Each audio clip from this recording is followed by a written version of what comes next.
Hello everyone, Ceri Griffiths here, award-winning designer here at Katy Designs. And what have I got for you today? I've got a tutorial of a contemporary Christmas cake. Now what we're going to do is we're going to visit some moulded pieces that give a traditional look, yet they're used in a contemporary fashion. I hope you like it as much as I do. So let's move straight along and take a look at what we need. So to start off, let's take a look at the molds we need to use for assembling this cake. Now there's 3 Creative Cake System molds and there's 1 Katy Design mold. So just introduce those to you so from the very get-go you know what we're going to be using. So we're going to be using Creative Cake System, and this is the S-Scroll mold. We're also going to be using from the Creative Cake System the C-Scroll mold. We're going to be using the Serrated V. I'm going to be using the small one for this. I neglected to say here we're going to be using the small S for the borders, and we're going to be using one of the larger ones, but I will reiterate and return to that afterwards when we're actually making them up. And then we're also going to be using this mold by Katy, which I absolutely love. It's the Fir Tree Silhouettes mold. Love this. I'm going to show you how to do it in 3 different sizes plus another size. So love this mold. So take those out of the way for a second. Now, let's have a little conversation, guys, about what I'm putting into these molds. Now, I am putting sugar paste or fondant that is actually firmed up with CMC or Tylose powder, although there is a product out there on the market which is readily available, which is Renshaw's Extra, which is a white paste. I believe it may come in different colors by now, and I found that works equally as well in the mold without adding anything to it. However, if you are in a country that you don't have access to Renshaw's, what you need to do is you actually need to use your normal sugar paste or your fondant and add CMC or Tylose powder to it, and this will firm it up. Now, I do have a video here on Katy Designs YouTube channel where I show you adjusted or modified paste, and I've told you the quantities that I add to the sugar paste or fondant, although there is a bit of a caveat about that. It'll depend on the brand you're using as to how soft, sticky or firm your paste is originally to how much CMC or Tylose powder you add. And all Tylose powder and CMC has different strengths as well. So I would say do a little bit of a tester. So if I was using 2.2 pounds or 1 kilo of sugar paste or fondant, I would probably add between 5 and 8 grams of CMC or Tylose powder. Mix it in, give it a good knead, put it in a bag, let it sit for about an hour and then test it, and you'll find out whether it's firm. If it's too firm, add a little more of your original paste. If it's too soft, a pinch or 2 more of your Tylose or CMC powder. So that's sort of a caveat. As I said, Renshaw's Extra works perfectly well straight out of the box. It's in a red box in this country. I'm sure that's worldwide as well. So that's that. So first of all, there are certain moulded pieces we can do before we even start the cake. So say you've baked the cake and the cake is actually cooling in the chiller, or you're letting it firm up a little bit. There are things we can do in advance. So as we start off, let's look straight away at the Fir Tree mold. This is the Fir Tree Silhouette mold. As you can see, there's lots of detail in this mold. Makes wonderful fir trees. Comes in 3 different sizes. It does have a trunk on the tree itself, so when you pull it out there is a trunk involved. You could add a different color if you were making this into a green tree. For what I'm doing this time, I'm actually not going to use the trunk. I'm actually going to cut the molded piece off here because I want the illusion that my trees are actually in a blanket of snow, and if there's a blanket of snow I wouldn't actually see the trunk of the tree. Now what I need to do is I need to create trees not only for the side of the cake, but I need to create trees for the top. So for the cake design I'm suggesting we do, I have 6 of the large trees, I have 6 of the medium trees, oops, that's the medium tree, 6 of the small trees, and when it comes to it I'll show you how to do the mini trees as well. So if you do 6 of each of those, as you can see, these are firmed up. I wanted them done in advance because when I attach them to the cake, I want them to stand out slightly from the surface of the cake to give the illusion of depth within the cake. Then there is 1 of each size tree that I actually need to mount onto a toothpick. So I need it to be double-sided. So this is a process I'm going to do at the moment. So I'd have a large, medium and small. I've already done one without the back on, so you can actually see the process end to end. So I'll leave that one there as a reference for us. Right there. So now I found if I use a little bit of white vegetable fat, depending on which country you're in, to me this is Trex, in another country it could be Crisco. I'm using the tiniest little bit on my finger, and I'm just going to rub that down into mould. Now Katy Sue Design molds are food safe. They're temperature safe. You can put them in the dishwasher. They're really resilient. They're food safe. They're designed and manufactured here in the UK, so we know they're a good base product and we love them. I've actually put that white vegetable fat in there, not so that it releases, but so that it actually holds on to the paste, because the trouble I have with Katy Sue molds is they release too easily. So I put that in there to start with. Now I'm taking some of my white paste. Now I'm not measuring it, I'm just taking a piece of it, and I'm going to roll it into a cone shape. I like to work from the top down. Now I'm going to need some cornstarch or corn flour for this, because depends on how humid it is in the country you're living or working in, will depend on how sticky your fingers are for this. So I tend to put some cornstarch on here, and with a rocking action I actually push down into the mould. Now at this point I'm just pushing it down to actually make sure it's all in the mould. I'm not worried about how neat it looks around the outsides. I've got a trick for doing that anyway. So put a little bit of cornstarch on the back just so it's not sticky. I then get a rolling pin and I'll roll all the way down the mould. Now what that's done is it's actually thinned out the edges and pushed the excess there. I'm going to take the pad of my thumb and I'm going to wipe down and remove the excess. And I'm going to do the same on the sides. I'm using quite a bit of pressure just to push down on that barrier there, just to pull the paste away. All the way along there. Once I've done that, I need to do a little bit of housekeeping on my mould, and I'm moving the paste so it moves back in. Now if you can see, I can see the edge of the moulded piece here. That will prevent any fringing on my mould. Now, I'm going to have to do this 1 or 2 times, so you will see the process again. So once I've done that, I tend to bend my mould, because you're hardly likely going to destroy a Katy Sue mould. I want to get air underneath this, and then I just peel it out, and that gives me my tree. Okay, perfect tree. Love that. Now, if I wanted to make a smaller tree, which is what I showed you earlier on, I'll just take a sharp knife and I can come in here and I can just cut the tree down to any size I wish. So that's actually how I made the smaller tree. Simple, but it's a great little idea. Now going back to here, let's show you the process for actually putting the back into it. Again, put a little bit of white vegetable fat. You don't always need to put this in every time. I have just got into the habit of doing it. So again, roll this out. It's very hot and humid here today in Britain, which I can tell you is not normal. So things are a bit sticky for me, but I just wanted to prove that it can be done no matter what the humidity. So working my way down. Now we know we've got the right amount of paste here. So I'm going to work my way down from the top. Once it's in there, remember, if I put a little bit of cornstarch on the back, roll my rolling pin over the top of it. If you haven't got a rolling pin, I very often will use my paintbrush to do the same thing. It depends on what you've got to hand. Then coming in here, I will clean up, as I said, just take away the excess. You'll find it'll stick to your thumb, but it comes off quite easily. So all the way around. As I said, we know this is the right amount of paste. So let's take that a little bit out of the way. Then I'm going to come in, I'm gently pushing in from the outside to the inside. And I'm doing that because I want to make sure I can see all of the edge of the mould. If I've got all of the edge of the mould exposed, then I know I'm going to have no fringing on my tree. So one more, just push up to the, make sure you go to the top of the tree, just so you've got the spike at the top.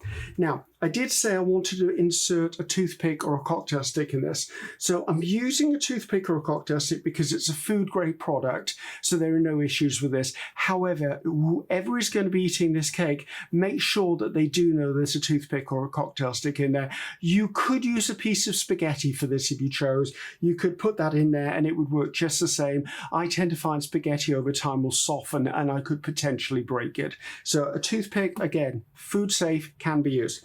What I'm going to do is I'm going to take what's called a Dresden tool. I'm using the veining end of it. I could likewise use the end of my paintbrush to do the same thing. And I'm gently going to pull a line down the middle. I'm not pressing hard. I don't want it to cut through. As you can see, I've just created a really little groove down there, just as a guideline, to be honest with you. Now, I'm using some edible glue. You can either buy your edible glue, or if you do have Tylos's CMC powder, you can actually make your own. Let's have that. Now, I'm going to lay this down the center of the tree, like so. Then I'm going to take a little bit of the extra paste, and I'm going to cover it up.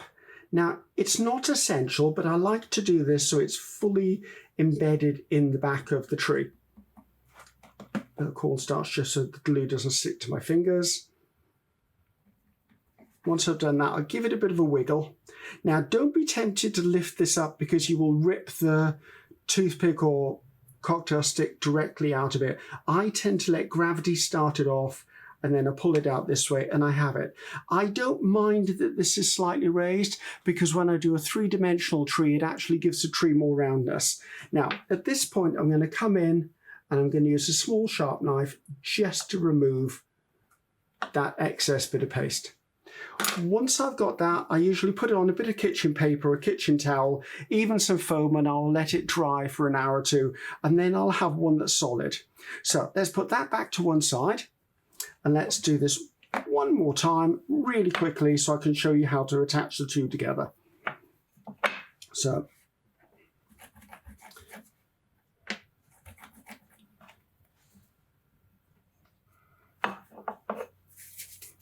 and the same principle is for each of the trees I'm doing. I do exactly the same. It's obviously just a different quantity of paste for each of the trees because they're obviously different sizes. Now, if you can do this without filling in the trunk, all well and good, but as you can see, I can always just cut the trunk off afterwards. So come in, rolling pin down the middle, tidy up the edges.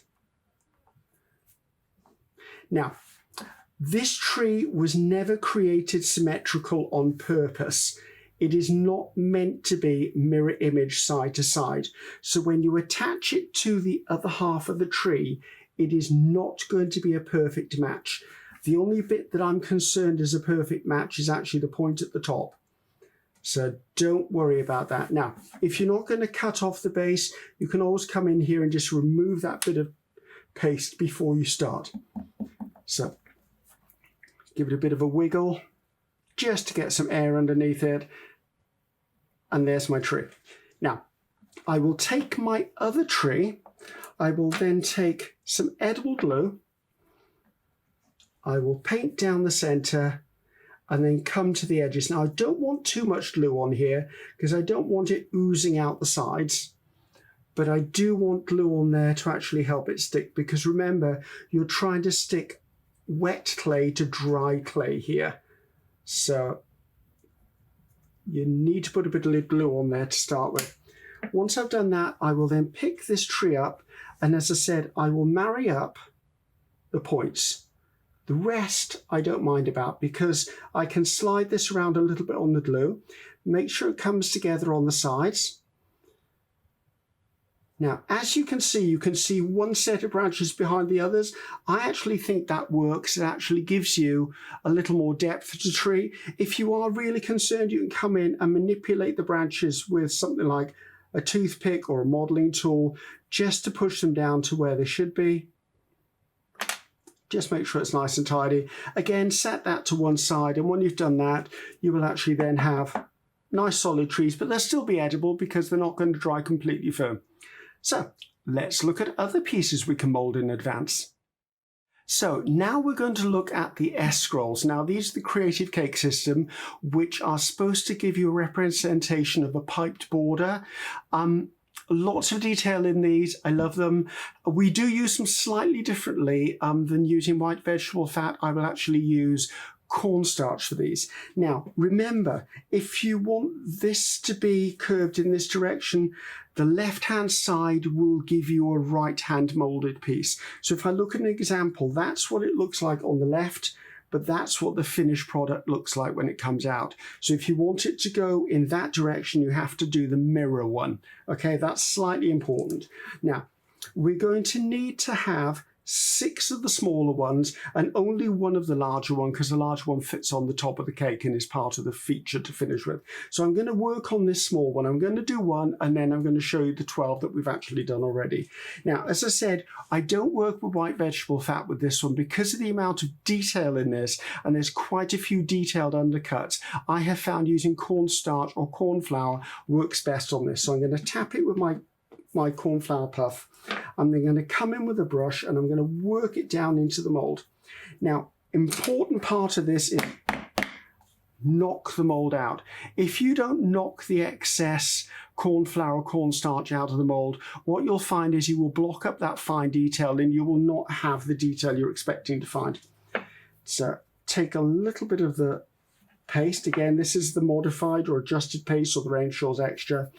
I find that if I roll it into almost a log or a sausage to start and lay it on top, put cornstarch, corn flour on my fingers so it doesn't stick. Now I'm going to be doing a rocking action, which is pushing the paste down into the mould and forcing the paste to move along the mould. So I've cut down the amount of excess. So as you can see, I'm just pushing down, getting it deep into that mould all the way to the end. When I get to the end, I'm going to use a pad of my thumb just to swipe down the mould. And that, to be honest with you, is just about getting the right amount of paste in there. Then I'm going to go back in and really tidy up those edges. Make sure that I've got a nice clean seal around the edge. I give it a little bit of a squeeze just to make sure that I'm clear of everything. Then I open the mould out. And I'm going to just encourage it not to be stuck on the sides. Now, before we take this out of the mould, I do need to tell you, the nature of this is it will not be this shape when it comes out. It will unshape itself because obviously the demoulding will make it unshaped. But the joy of this is you can, once it's demoulded, shape it back really easily. You could change it into other shapes you want to be creative. So again, I've given it a bit of a wiggle. I turn this upside down. You're not going to see this very well, so we've got a side camera on me. I gave it a bit of a shake and out it pops. Now, it doesn't represent the shape that we were aiming for, but because it's an adjusted paste, I can make it into the shape I want. So if I bring in the ones I've already done, because they're on a different colour background, they'll be easier for you to see. All I do is then I lay this on a bit of sponge or a bit of kitchen towel or kitchen paper, and I will shape it and let them dry. I will need 6 of these, and I will need 1 of these. Okay, so, and as you can see, I've made them dry because they're going to be attached to a flat surface. I don't need to curve them. Now, there are a couple of moulds we're going to be working with later, the Serrated V and the C-Scroll, that we need to use while they're still flexible. So, let's go ahead and take a look at the cake and discuss what the cake is made up from. So let's take a look at the cake. So in front of me, I've got a 6-inch tall, 6-inch round drum cake. I've also put it onto a 10-inch round cake drum or cake board. Depends where you're from, depends what you call it. Now, what I would say is this could be a stacked Madeira cake, it could be a fruit cake, it could be any cake whatsoever. What I would do is you do need to make sure that it's got nice straight sides. It looks better.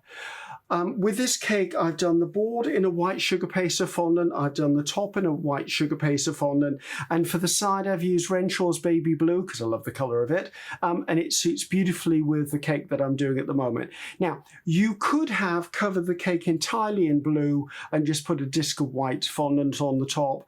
Or you could have just put the white disc on top and done a panel around the side and then got rid of the seam. It depends on you and what your working method is.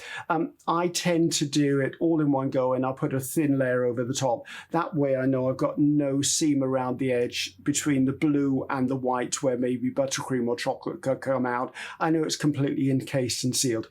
The next step is I need to divide this into 12 equal sections. Now, I've got a disc of paper here which is cut to the exact diameter of my cake, or it was before I put the sugar paste of fondant on it.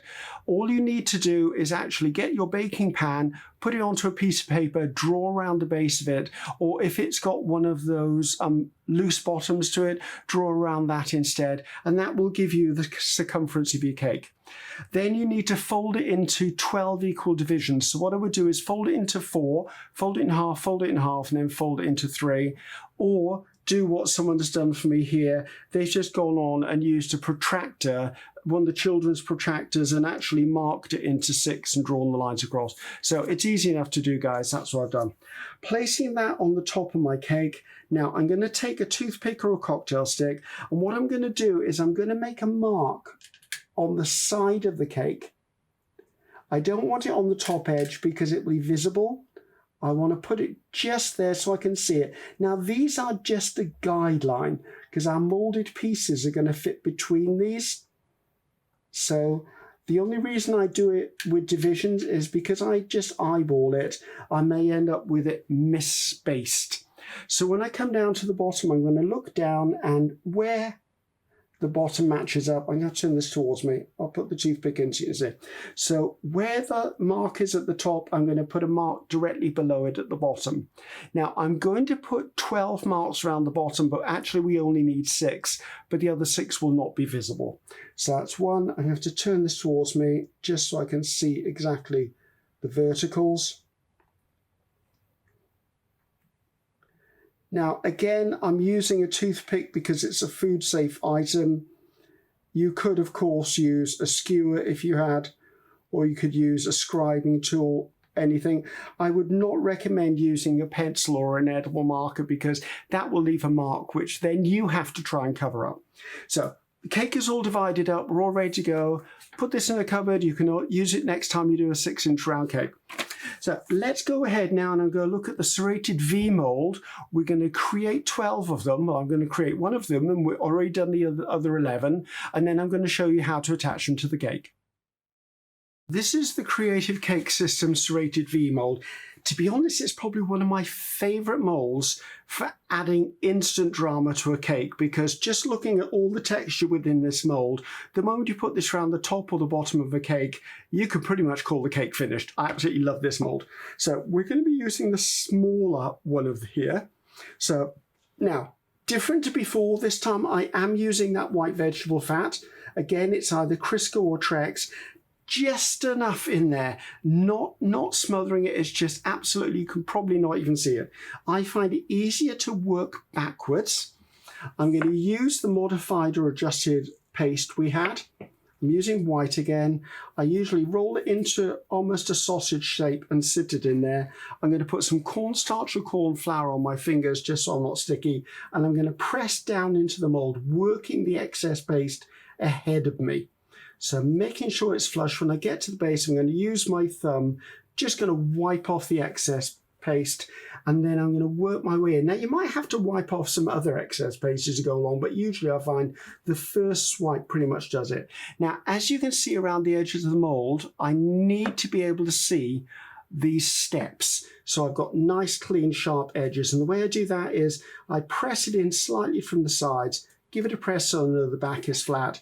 Again, give it a bit of a wiggle just to make sure there's air underneath. Now, because these are ultra high quality molds, we have flexibility. So I'm just going to bend this over, lift up the molded piece, take it out. How about that?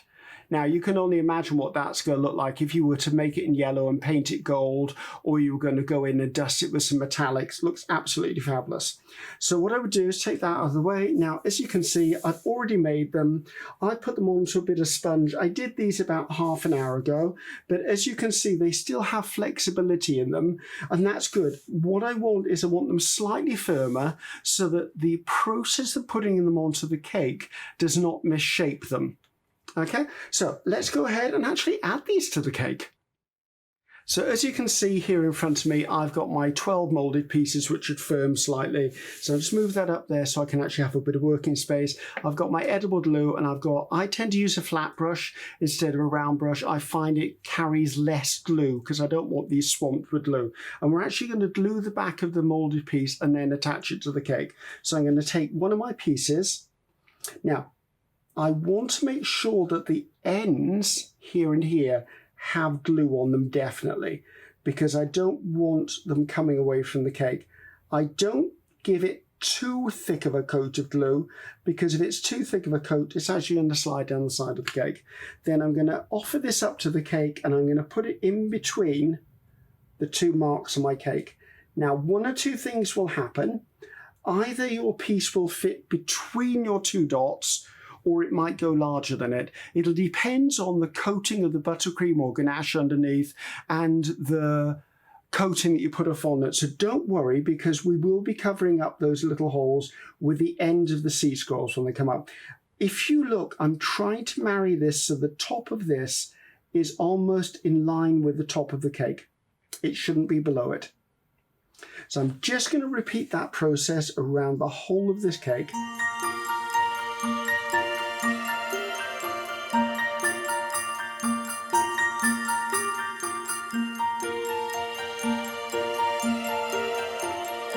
Now, I highly recommend, once you've attached your last moulded piece, to get down so you're eye level with the cake and double check nothing has slipped and that all of your pieces are vertical. Also, I started attaching my pieces at the back of the cake so that I know if there's any discrepancy in the spacing, it's likely to be at the back of the cake. But as we marked our cake, I find that highly unlikely.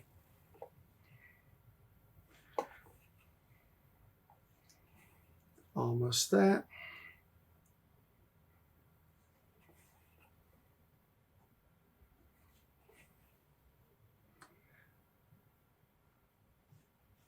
There you go. Now, just while those are setting up, let's move on and actually look at the C-scrolls that we're going to need to sit on top of these. So to complete the top border, I actually need 12 C-scrolls. Now, again, we have large and small. We're going to be the large. Remember, the finished product will be a mirror of this. So if I pull one of the C-scrolls out to get that shape, I'm going to need to use that side. So we need 12 of them. As you can see, I've already done them and I've sat them like I did with the serrated V's. I've got them on a bit of foam, just firming up so they're a little better to handle. Now, again, with this mould, I'm using cornstarch, corn flour, not white vegetable fat. I work that down into the mould. I tap it out just so it's going to release nicely for me. Then I'm taking a little bit of my paste. Again, I find rolling it into the relative shape of the mould first is far easier than just filling it bit by bit. I also like to work away from myself, so I work from the fattest down to the thinnest, and I will need a bit of cornstarch or corn flour on my fingers just to prevent me sticking to the paste and pulling it back out in the mould. So I'm going to push it down, and then with this rocking action that I do, I'm feeding the paste down into the mould. Get to the end, swipe away the excess. All that's done is just put in the right amount of clay.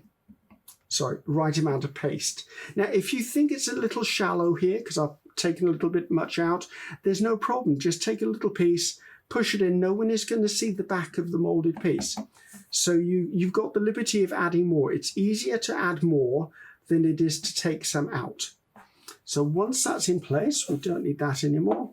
Let's move that to one side. Again, like I did before, I give it a little tiny bit of a squeeze and then I open it up. And I open it up so I can see all of the edges of the moulded piece, just so it's all nice and clear. Then, as I did with the S, I turn it up, I give it a bit of a wiggle and it will drop out. Now, once it's out, this is your opportunity just to shape it into the right shape. Now, just as a little trick for you here, if I wanted to make an S scroll out of this, I could just do that and make it into a smaller S scroll. So that's the versatility of the Creative Cake system. Just because it's a C scroll doesn't mean it needs to stay a C scroll. I could turn it into another scroll if I wanted, but it has the same mechanical shape as this. So put that onto my bit of foam, could be kitchen towel, kitchen paper, and let it firm up. So let's go back to the cake and add these to our top border. So here we are, I've got my moulded pieces and they're not solid, they're actually still malleable. Now these are going to be added here. Now the trick is you need to make sure that the end or the tail is there. This comes all the way over and almost tucks down so that it's wrapped into that position. I tend to do that and then I'll move to this one so I can tuck the tail into the first one. Alternatively, you could do it the other way around. It depends on which works for you best. There's no right or wrong. There's just your preference of working. So what I do is I actually put a bit of the glue on the back of here. Again, don't put so much glue onto this that it oozes all over the place. But make sure you do cover the entire mould. I like to attach it at the base and then wrap it around. The bottom edge of the C scroll and the top edge of the barrel on the serrated V should meet. And then just manipulate it so it fits into the gap. Once I've done that, I'll just move on to the next one. So I will keep doing this and meet you around the other side of the cake.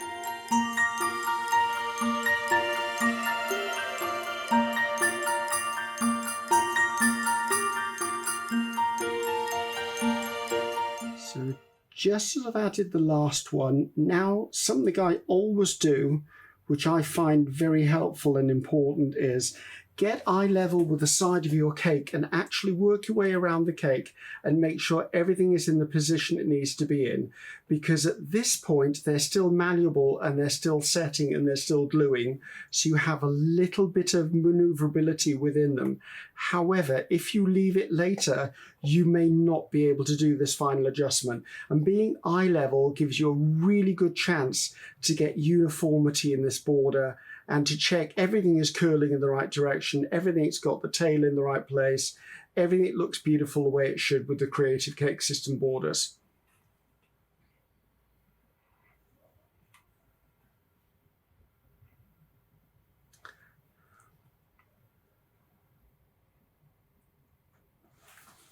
Okay, so now I've done that. Remember those S scrolls we made earlier that were fully dried? Let's look at about attaching those to the cake.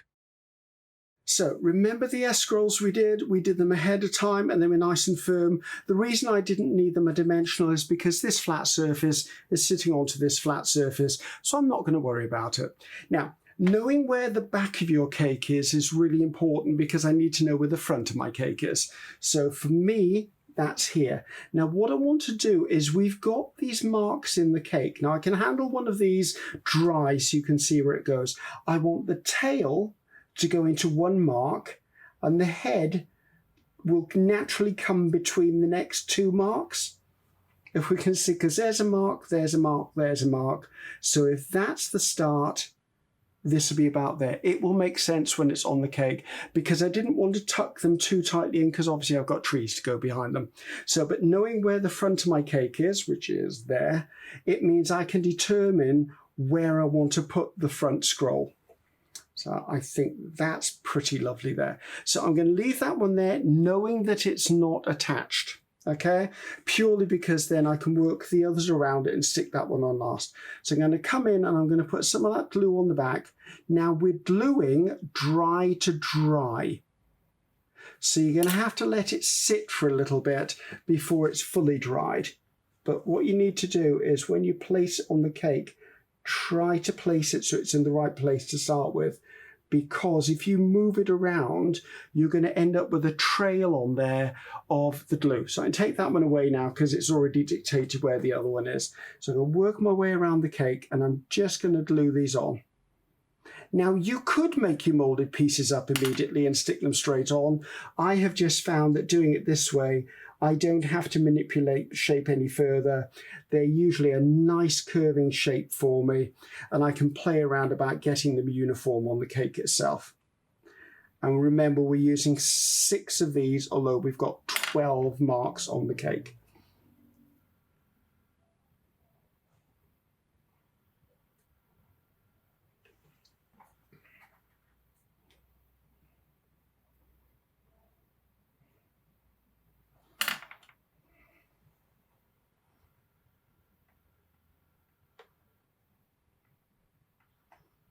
Now, if you are someone who uses raw icing or happens to have raw icing in your home while you're working, you could quite easily put that on here to attach them down with. That one's between that one. That one goes there. I've miscounted. 1, 2, 3, 4, 5. I needed one extra. There you go. just goes to show I can't count. So, and that gives me the last one that sits in there. So I would just let those sit for a little bit, which we're going to anyway, because we're now going to make the glue to attach the Christmas trees. So as you can see, these are all our pre-dried trees.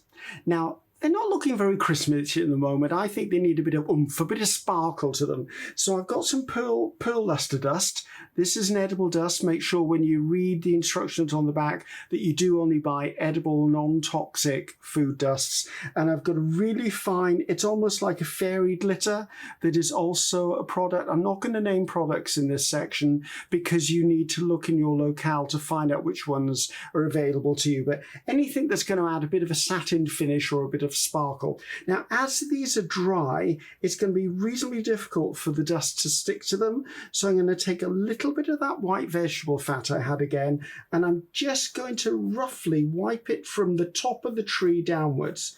And the reason I'm doing from the top of the tree downwards is because then the glitter and the pearl dust is going to stick to the bottom edges of the branches. So if it actually does happen to look frosty, where would frost fall? It would fall onto the bottom edges of the branches. So I'm not actually looking for absolute realism here, but it might just give that little bit of a hint of glitter. I'll work my way along all of them.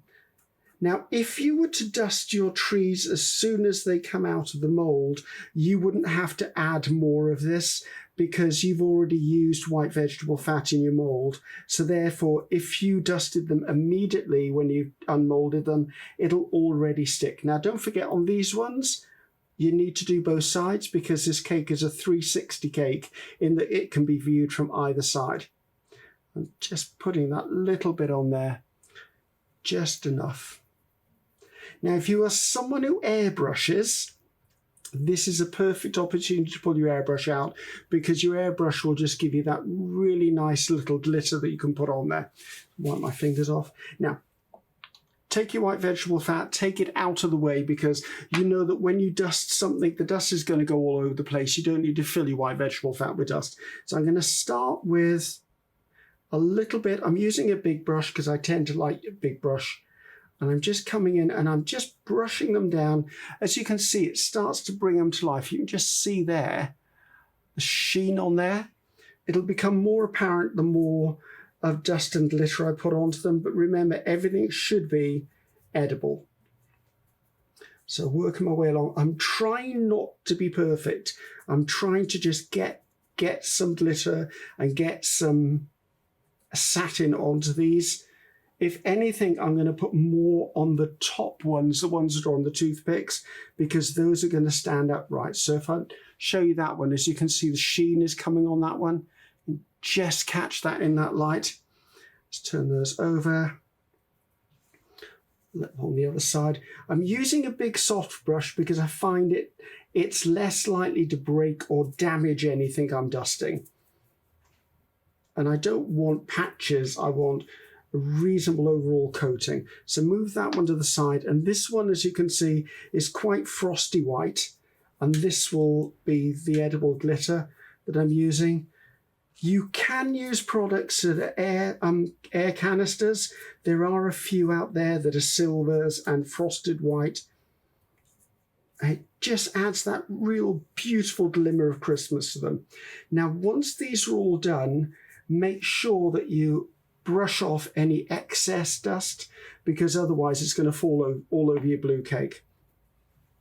Okay, don't blow on your Christmas trees. That's not very hygienic, so let's avoid doing that. If you do have something that puffs out air, however, you could puff that on there, or if you've got an airbrush, you could use a dry airbrush to finish those off. So as you can see now in these, we've really got a nice satin finish to them. So let's move on and let's work out how we're going to attach these to the cake itself. Because remember, we're dealing with dry paste onto dry paste. So we have to make up something a little different, which I call gunk, which is not a very attractive name for it, but it's like a thick edible glue that I can use. So let's leave that at that and move on to the next stage with this gunk. Now, to attach our cake and our trees together, we have dry paste and we have dry paste. Glue does work, but it's a little more tricky because you have to let one surface get tacky or sticky before you can actually add stuff. So I've made up what I know as what's called goop. It could be, it's not a very attractive name, but you'll hear it referred to as different things. And all I've done is I've taken some of the paste that we actually moulded and I've put it in and I've added some water to it. Now, in all honesty, when I make it, I usually put it on a food-safe surface. I put it on and I press water into it and I mould it and palette it back and forth until it gets to this stringy, stretchy consistency. It can be a little bit fiddly if you take a large amount, so I would always recommend working in smaller amounts when you're attaching things. Alternatively, if you're someone that's got royal icing or you've got access to a ready-made royal icing pot that I know a lot of the supermarkets and grocery stores use for cookies now, you could easily attach it with that. You could attach these trees with white chocolate as well. Just be really careful because if you dribble white chocolate onto the rest of the cake, you might have ruined your cake. So I'm going to work on one section at the moment just so we can see what the setup is that I suggest. And I'm saying suggest because at this point be as creative as you like with these. So I'm going to take my largest tree. I'm going to take a bit of the gunge. I've got quite a bit on the back. I'm going to come in and where the mark is, I'm going to sit the tree. Now, as you can see, it's standing proud of the cake. That's on purpose. I want this to look three-dimensional. I want the little scene I'm creating to have a bit of depth. So I'm then going to take my medium-sized tree and I'm going to tuck it in behind the large tree. Now, you're asking yourself, why didn't you put this one on first? Because I wanted to make sure that the large one was positioned correctly first. So let's take that. I'm going to come in. I need to turn this slightly so I can see what I'm doing, guys. Tuck it in behind. Now, if you do have anything that's overlapping, just go in with a skewer or a paintbrush or a toothpick and just remove that little bit of excess to make sure it's clean while you're working. Next, I'm going to take my, whereas that was small, I'm going to take my medium tree. Now, as I said, you can do whatever you wish here. This is just my interpretation of how I wanted the arrangement of the trees. And I'm going to pop that one in front of the large tree. So that gives me my three. Now remember we did a little mini tree? The mini tree is actually going to now sit in the gap. I'll put a little bit of gunge on there. You'll only need a very small amount for this one. I'm going to come in. Excuse me, I'll turn this to myself. I'm going to tuck it in so it goes right at the start of the arrangement. Now I do tend to use a toothpick or I'm using a bamboo skewer here to manipulate stuff around because I want to make sure I'm working cleanly. And it's far better to do this than have a lot of fingerprints all over the cake. So let me just turn that to myself. Just make sure all of that stood up straight. There you go. So that's my one little scene. Now I'm going to repeat that on each one of mine. You can vary it. You can do whichever you like, but that's my initial scene. So I'm going to actually duplicate that around the cake. So I'm going to work my way around. And the way I like to work is I'll put all the big trees on first, then I'll put all the smaller trees on next to them. So I get into a system to make sure that I've got it all duplicated across the board. It is quite a quick process. And don't forget, the trees are dried, but that doesn't mean they're absolutely solid. You can break these trees unless you're showing them a little bit of respect in handling them, because it is only a moulded piece, it is only thin. But with the Tylos or CMC in there, or if it's the Renshaw's Extras paste, you're going to be able to stand them up without them flopping over on you because it's got that firmness to it.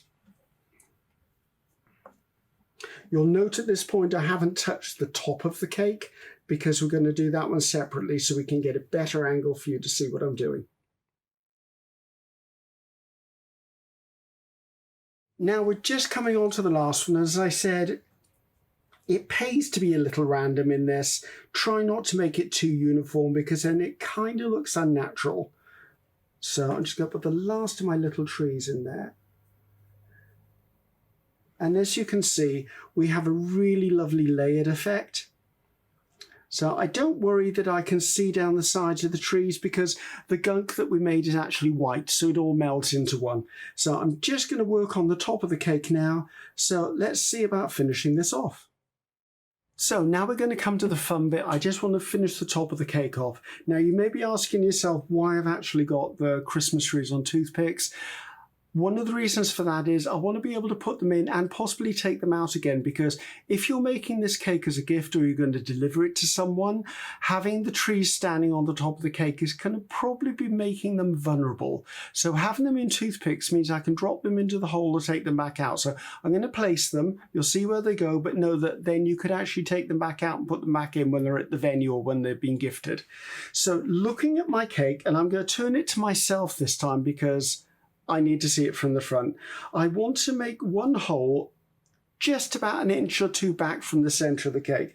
So I'm using a bamboo skewer. I know where the back of my cake is.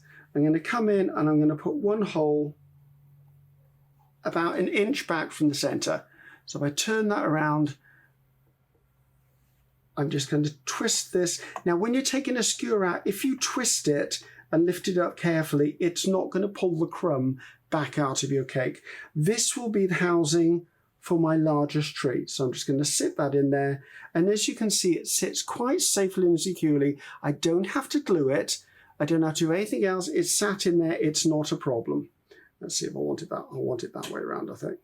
Now, the next thing I want to do is I want to put in what I call the snowdrift, which was the S scroll we created, the large one.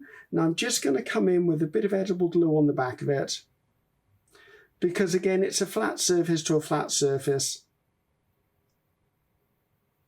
Just to make sure it sits down nicely. Now, what I'm going to do is I'm going to curve this across the front of my tree and round to the back. You'll see in a second when I remove my hands the placement of it. Okay, so if I'm looking at it this way, you can see where it curves around the front. Now, looking at my cake again, I now need to position my other trees. Now, if we're looking from the overhead, I want to put one tree here and I want one tree here, because I want to give that vision of a little bit of depth of field. So I'm going to offer up my tree just so I can make a slight mark in the top surface of my cake so I know where I want to put it. Again, push down. Remember, when you're removing it, if you twist the bamboo skewer as you're pulling it out, it's less likely to pull the crumb of your cake out. I'm going to sit that tree in place. Now have a look again, see where I'd like the last one. I think I'd like to pop the last one just in by there. So I'm going to come in again with my bamboo skewer,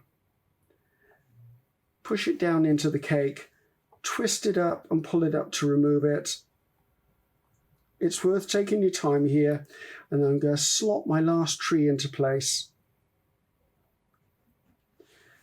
And that gives me my scene on top of my Christmas cake. Now, you could add extra elements to this if you so chose. You could put snowflakes. You could obviously put an inscription on there. You could put anything you like on the top of this cake now. But these, again, as you can see, will lift straight back out for delivery. So I hope you like my Christmas cake project. As I said, a great use of some moulded pieces to give that traditional look, but yet a contemporary feel. So thank you for joining me, and I'll see you next time. Bye-bye now.